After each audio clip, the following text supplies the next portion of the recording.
Ollie is our Great Pyrenees, and we got him a little late, and then it was winter and cold, and he was a cute puppy, so we stayed inside, so we didn't let him out with the chickens. Only recently have I been training him to kind of hang out with the chickens, and he's doing a pretty good job. He usually does charge them, but they're fast and they can get through this thicket right there, this briars and honeysuckle, so he doesn't really get them, and then he loses interest. But when I do let him out, first thing I do is feed him, so he knows there's food over here. He may not eat it right now, and I do tell him to be patient and calm. So I speak nicely to him. Good boy, calm, good boy. And I'm gonna let him out there to see them, so we're not rushing. Good boy, we're calm. Hey, Ollie, protect, good boy. Let's see.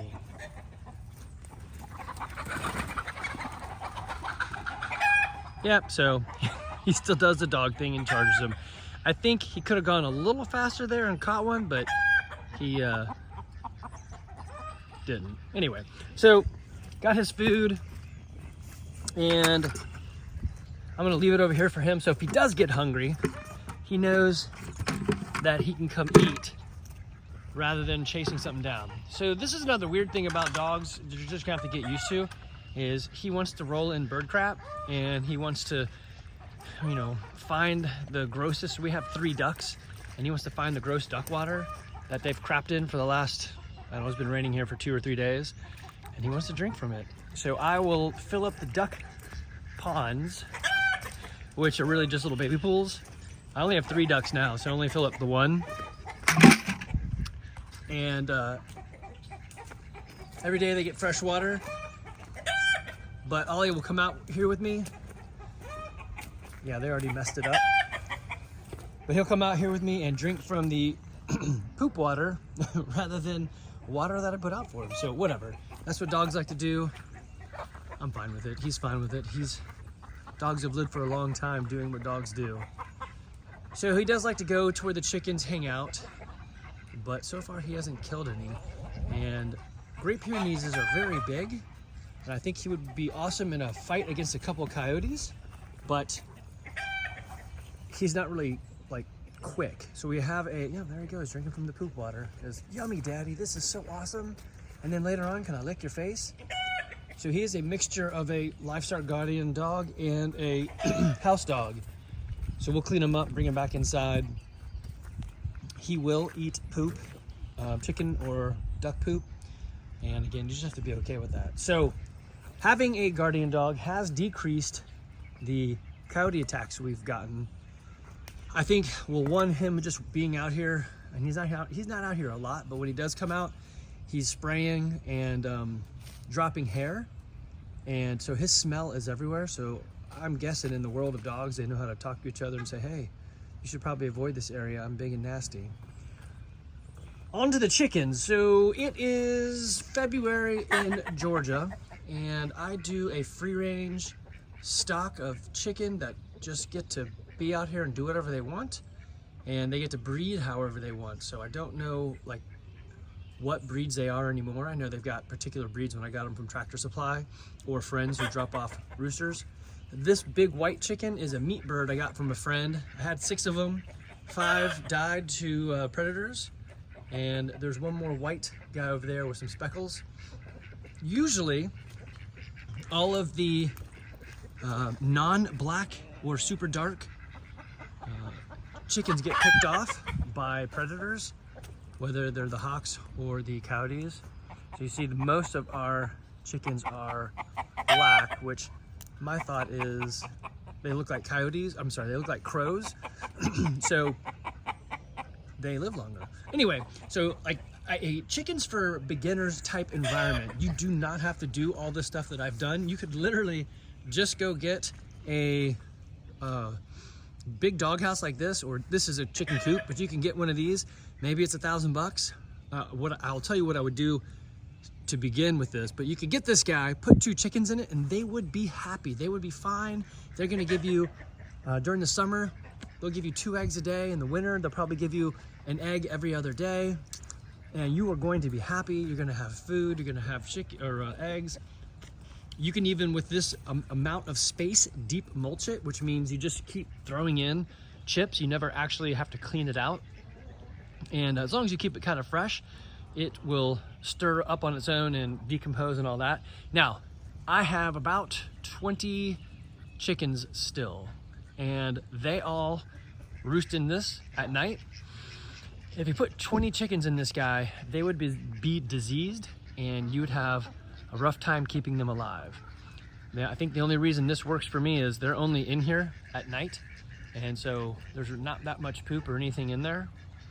But chickens for beginners, it can be really easy. Just get 2, put them in it can be even half this size. Of course, the more space they have, the better it's gonna be for them. That's why we let them free range. They have a decent dish life, and their eggs are basically, they're made up of whatever they eat. Now, if you look over here, you see I do subsidize them with food because, well, the main reason is I want them to hang around, and just like a guy, you know, the weight of their heart is their stomach.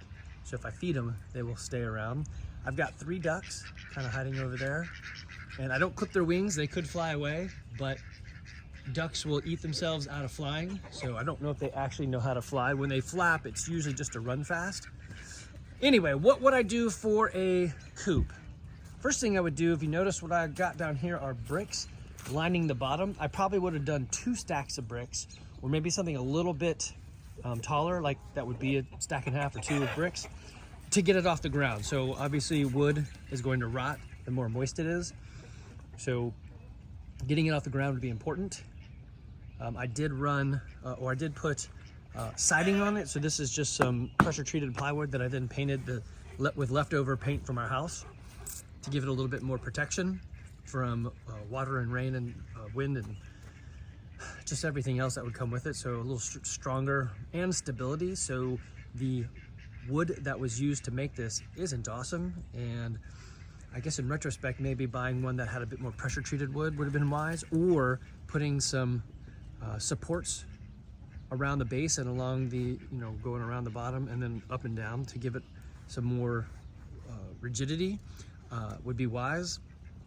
What I did do is when I put these pieces of plywood on, you'll notice I've got a strap so that they're well connected, and then I've got them drilled into the wood that they provided up high. So I think this is going to last a while. I do see the bottom already sort of rotting off, but I keep adding layers of bricks to keep the stability high or keep the security high. Okay, other thing I would do is chicken wire is easy to get through, so I added this mesh to it. It's just, you know, Home Depot, it's what is it, maybe a centimeter of squares. I also added extra locks, which I don't think I needed to do that, but I did anyway. I think if you have 2, then the coyote or the possums and raccoons would be a little bit more confused. I did add an auto door. This guy right here is beautiful. Since my guy's free range, this auto door from Omelette is pretty nice. It's got a light that comes on when it gives them a 10-minute warning to get in. And there goes Ollie chasing the chickens. This guy's gonna be a little confused. I'm in the wrong spot. Uh-oh. I'm standing between him and where he wants to go. Let me get out of the way. Again, he hasn't killed anybody, but he does play with them, which I wish he wouldn't do that, but that's what we got right now. Anyway, omelet door, it's got a little light sensor up here. You can set it for time, or you can set it for light sensitivity. Bad thing with light sensitivity is, like today it's cloudy and the door's gonna shut early, so if the ducks or if the chickens know when it should shut, it goes early sometimes and they get locked out, thus doing the one thing I wish it wouldn't, which is lock my chickens out. I want them to be able to come in and out on their own. But this has been great. So we'll go for chickens. We can go away for vacation, leave out food and water, and they're gonna be totally fine. There goes Holly chasing them. Yep. So what I do with these buckets right here, I will take food and put it inside these buckets, fill it up with some water. You see the bubbles coming out. This is fermenting, gives them a little bit more protein and maybe some sprouts, so that they can get some extra nutrition out of it. You don't have to do that. These guys, this is my system for keeping food dry. It's a double bucket system, so it keeps the rats out too. But these buckets have these twist lids, and then there'd be food in there. Usually 1 bag of food will fill up both of these buckets. So I'll just bring down a bag, fill them up, and then I'll use them as I go. This one over here, I put bird seed in. These guys love the bird seed, and I'll throw some out later when Ollie's not in their face. Usually what I'll do is I'll yell, "Hey chicken," and they all know to come over and kind of hang out in this area because they're gonna get some bird seed. It's just wild bird seed. There's nothing special about it. Go to Tractor Supply, get some bird seed, and throw it out there. Okay.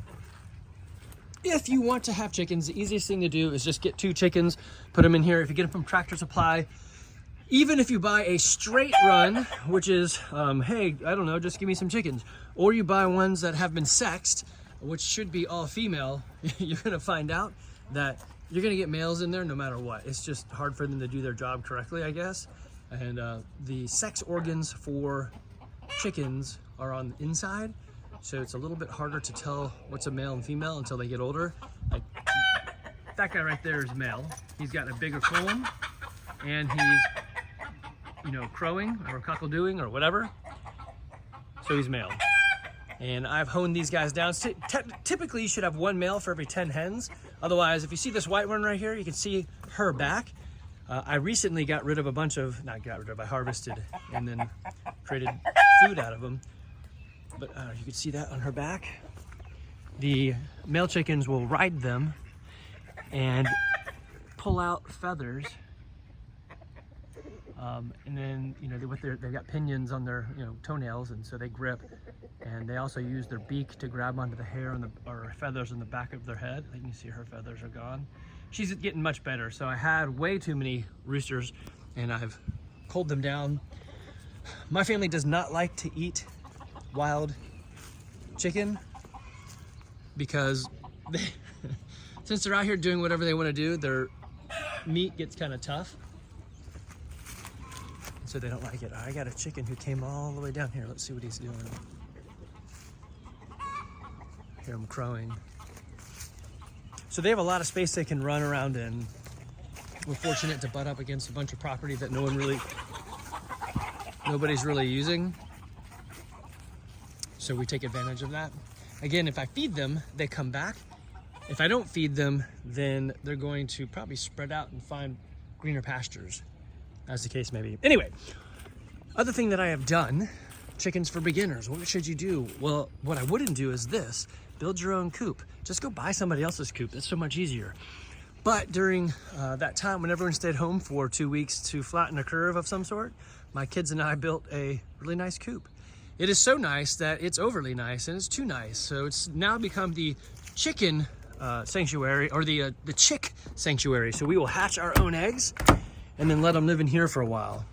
Right now, I have got a brooding hen. Yeah, you can see her right there. And she is sitting on, she's not even gonna move. Nope. So she's sitting on a bunch of eggs.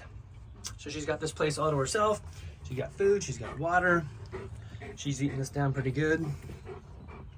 So she's gonna hatch her own eggs. I got lights, heating lamps up here when the time comes if they need it. With a mom hen, she will keep them warm. So I probably don't need these lamps, but it's been pretty cold in Georgia. And I don't always have a brooding hen when I'm hatching eggs.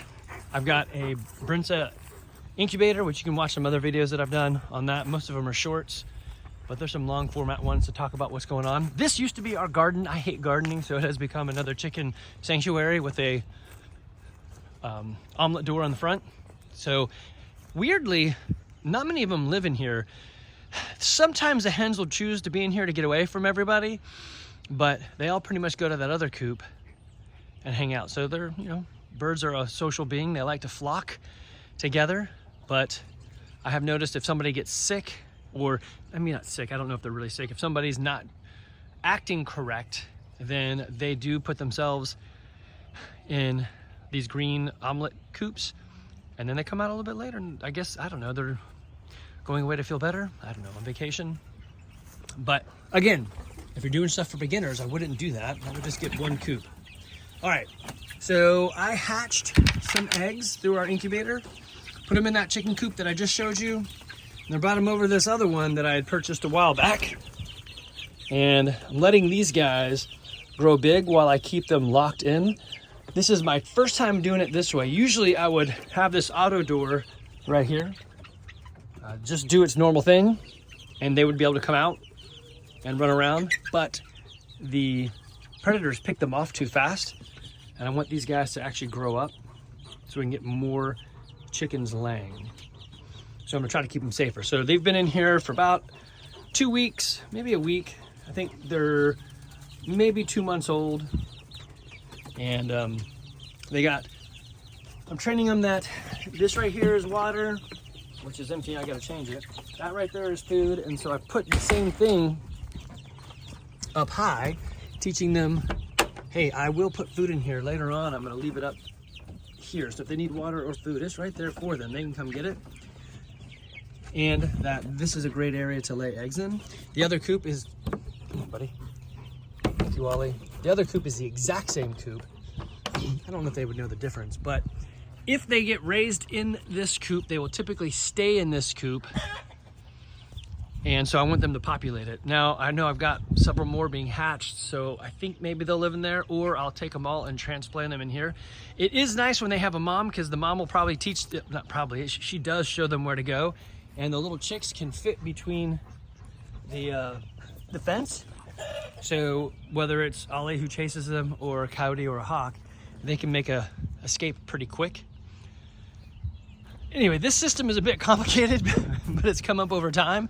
I haven't really done anything very specific. Like, I didn't study much. I figured the best way to do it, I listened to this guy, Jack Spirko, on the Survival Podcast, and he's like, stop trying to be perfect and just get things done. So I thought, well, my kids would like chickens.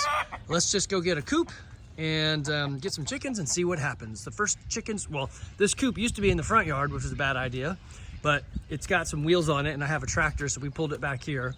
And then I didn't think about putting a skirt around the coop. So if you look down here, there's some, not chicken wire, it's a fencing wire that's on the ground. So if a predator did come over here and start digging, they'd have to get through that wire first. And so my dog, the other dog is a Labrador or Black Lab, and you know, they're known for, yeah, look at that. Thanks for getting in the disgust and poop. He's probably gonna lay in it in a minute. And then, oh man. But this is the dream. Having a livestock guardian dog means he's gonna go roll around in the poop too. Good boy. Not really. Anyway, so the Labrador dug a hole in the corner, and the chicks were like, hey, look, a little hole, let's see what it is. And they would jump down, and then he'd reach his snout in there and grab them and kill them and pull them out. So within a week, he had dug a hole, and then in one day killed all the chickens we bought. So lesson learned. Maybe should have watched some videos, but I didn't. You could do all of this without taking much time. Just get 2 chickens, get a coop, and see what happens. Weirdly, chickens know to lay a coop in a box that looks like, hey, you should lay, like right there, you should lay eggs right here. And they do. It's a small area, it fits about a chicken, and it's dark, and it's got some padding to it. So notice they didn't use the other one. Someone pooped in it, so they don't do that. So the chickens are like cats. They're relatively smart, and they kind of know what to do, but they want to do their own thing. They will not let you pet, well, mine don't let them pet because they're not pets, they are livestock. While they do tolerate me, I can get close to them, they will not let me pet them. Especially this white one right here, she knows that I deliver food, so she will hang out with me and get really close. If I open this guy up, she'll probably even walk over to me. But every time I try to touch her, to pet her or whatever, she knows. And she'll like get out of the way with her 6th sense. Hey, chickens! But they can be trained. Hey, chickens! Of course, this causes Ollie to want to come over. And it looks like on his neck, he's once again rolled in chicken poop. So it's interesting. He's interested in them, but he's also interested in the food. I think he's just interested. I don't think he really wants to kill anybody.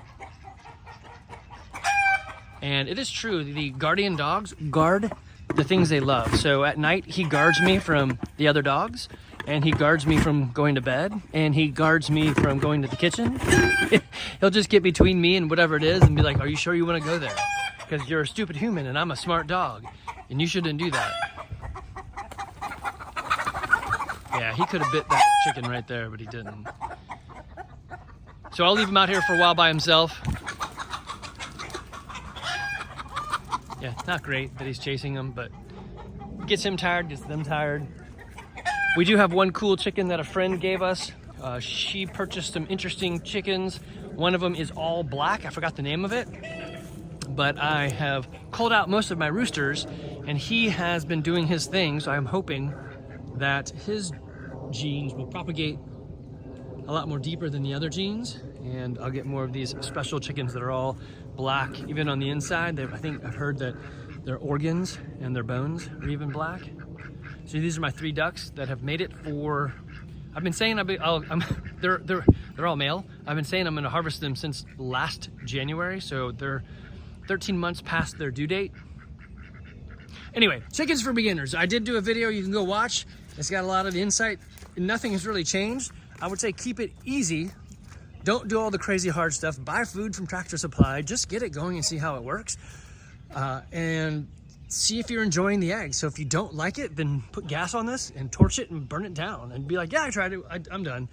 I would say probably the easiest thing to do if you want, like I eat a lot of eggs, and if your goal is I would like fresh eggs to eat, then go find a neighbor, which if you're in, I'm in Woodstock, Cherokee County here in Georgia, there are people selling eggs all the time. They have their own birds. Sometimes they don't sell them. They're just like, hey, help me muck out the stock once or twice and I'll just give you as many eggs as you want. Great, there you go. I eat at least, at a minimum, 3 eggs a day. Yeah, watch him stalk in. Yeah, he could have gotten out, but he's not, he doesn't want to kill him. Anyway, I eat 3 eggs a day. These guys give me way more than 3 eggs a day if I'm doing things right. They get to live a free life-ish, and the predators get, I guess, fed as well. So, I don't know, it's a weird cycle, right? But the easier thing to do than doing all this yourself is just go find them and tell them, hey, you're selling eggs for or $5. How about I pay you $7? Pay them more, because you're never gonna make money with this. You just do it because you love it. And you're gonna have a lot of great eggs. That would be the way I would do, support someone local and then ask, hey, how can I volunteer and help you? If you wanna get into it yourself, then get some sort of coop, just get 2 chickens. Hopefully they're both female and they'll lay eggs. You'll know within about 6 months if one's a male. If it is, you have a choice. You can, I guess, drop it off over here at my house, and then he'll live for a while until I harvest him, or a coyote gets him. Or you can do it yourself, and then try again, get another couple eggs. Or go to a friend like me and say, hey, do you have hens you'd like to get rid of? I don't really want to get rid of any of them, but if you go to our gym, CrossFit Garage, or you're a friend here in Woodstock, yeah, I'll give you a hen or 2 and you can see what happens. I can't always promise that they are hens until they're actually laying. They're usually pretty easy to see, but like this guy right here, he's still young and growing, and I saw him mounting another chicken, which means either super aggressive female, she should go in MMA, right? Or he's just not fully matured male yet. The males have, like, oh, this is the all black one. So even his comb is black. His legs are black, everything. It's awesome, I love it. Look, there he is. All right, take care.